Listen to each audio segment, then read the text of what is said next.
नमस्कार, आप देख रहे हैं डॉक्टर साहिब, आपके साथ मैं हूं मुस्कान। दर्शकों, आज के इस एपिसोड में हम बात करेंगे और ये जानेंगे, जब भी बात कायरोप्रैक्टर की आती है तो इसको लेके बहुत सारे मिथक भी हैं जो लोगों के मन में होते हैं। कई बार लोगों को ऐसा लगता है कि कहीं ये करवाने से हमारी हड्डी ना टूट जाए। कई बार लोगों को ऐसा भी लगता है कि अगर हम ये इसका इलाज करवा लेते हैं तो कहीं ऐसा ना हो कि ये बस कुछ देरों के लिए ही रिलैक्स है, उसके बाद वो वैसा का वैसा ही हो जाए। आज हम इसी बारे में तमाम जानकारी लेंगे और साथ ही साथ हम ये भी जानेंगे कि जो भी बिहार के जाने माने कायरोप्रैक्टर रजनीशकांत से अपना इलाज करवाना चाहते हैं, उनसे नंबर लगवाना चाहते हैं, वो किस तरीके से लगवा सकते हैं। इस बारे में तमाम जानकारी लेने के लिए आज हमारे साथ मौजूद है बिहार के जाने माने कायरोप्रैक्टर डॉक्टर रजनीशकांत सर। नमस्कार, बहुत बहुत स्वागत है नमस्कार आपका। मैम। सर, आपसे जानना चाहेंगे कि हम देखते हैं जब भी बात कायरोप्रैक्टर की आती है तो उसको लेके बहुत सारे मिथक भी हैं जो लोगों के मन में हैं। सबसे पहला तो ये कि कहीं-कहीं थोड़ी देर के लिए रिलैक्स देता है तो बहुत लोगों को लगता है हमारी हड्डी टूट जाएगी।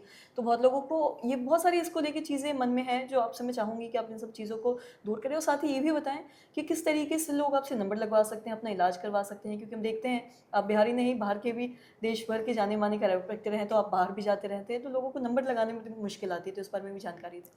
पहले नंबर लगाने के लिए मैं बता देता हूँ, हमारा सोशल मीडिया साइट जो है, चाहे फ़ेसबुक हो, इंस्टा हो या यूट्यूब हो, वो सारे वीडियोज़ पे हमारे नंबर रहते हैं।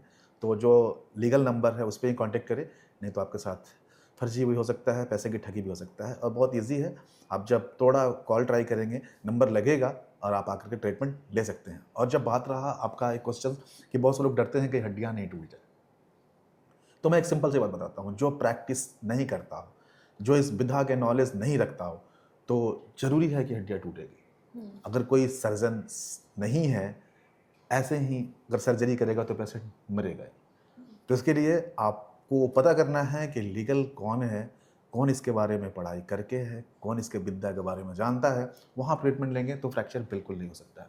क्योंकि उसको पता होता है कि बोन का मूवमेंट कितना है, जॉइंट्स का मूवमेंट कितना है, कितने डिग्री तक हम मोड़ सकते हैं और कितने मतलब कि कितना फोर्स अप्लाई कर सकते हैं। जो अनट्रेन्ड होंगे वो ज़रूरत से ज़्यादा फोर्स लगाएंगे, ज़रूरत से ज़्यादा मूवमेंट करेंगे और पेशेंट को इंजरी होगा। जी। और साथ ही सर हड्डी टूटने की तो बात आपने कही, साथ ही बहुत लोगों के मन में अलग-अलग इसको लेके मिथक भी हैं, बहुत अलग-अलग चीज़ें भी सोचते हैं। सबसे पहले तो आप ये भी बताएँ कि जो भी इसका इलाज करवाना चाहते हैं, वो कितनी बार करवाएँ? अगर उन्हें कोई बीमारी है स्पाइन से जुड़ी हो, शरीर से या फिर पैर से जुड़ी कोई टेढ़ापन हो या कोई भी चीज़, तो कितने सेशन उन्हें लेने चाहिए और कब तक ये ठीक हो सकता है? इस बारे में भी थोड़ा बताएँ। अगर देखिए, अब मैं जहाँ तक स्टडी किया हूँ और मेरे पास जितना पेशेंट आते हैं, इनफैक्ट आउट ऑफ कंट्री के भी पेशेंट आते हैं। अभी हाल ही में एक यूएसए की भी पेशेंट आई थी, वो बता रही थी कि नॉर्मल लोअर बैक पेन में आउट ऑफ कंट्री जहाँ से कैरोप्रैक्टिक की ओरिजिन हुई है यूएसए, वहाँ कम से कम 21 सीटें मतलब 21 सेशन लगाते हैं, 6 महीना तक टच में रखते हैं, उसके बाद ट्रीटमेंट करते हैं।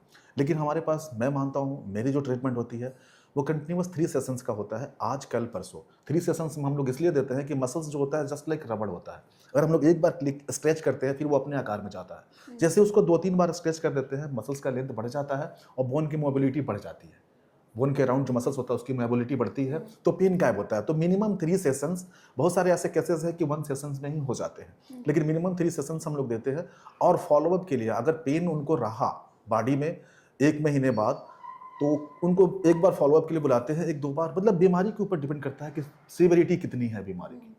हमारा पेट दर्द होता है मैडम, लेकिन पेट दर्द क्या होता है, एक भूख से भी होता है, खाना खाया ठीक हो गया, गैस से भी होता है, एक गोली लिए ठीक हो गया, अल्सर से भी होता है, कुछ महीनों का दवा चलता है, कैंसर भी होता है, लाइफ टाइम दवा चलता है। तो ऐसे ही हमारे स्पाइन का है, प्रॉब्लम कितना है, कंप्लीशन कितना है, उसके हिसाब से सेटिंग डिसाइड होता है, लेकिन मिनिमम 3 सेशंस हमारे पास आने होते हैं। जी। सब बहुत-बहुत शुक्रिया तमाम जानकारी देने के लिए। तो आशा करते हैं दर्शकों की जो तमाम जानकारी है आपके लाभदायक रही हो। तो आज के इस वीडियो में इतना ही। अगर आपने तो चैनल को सब्सक्राइब नहीं किया तो तुरंत कर ले, साथ ही हमारे फेसबुक पेज को लाइक करें। वीडियो देखने के लिए आपका धन्यवाद।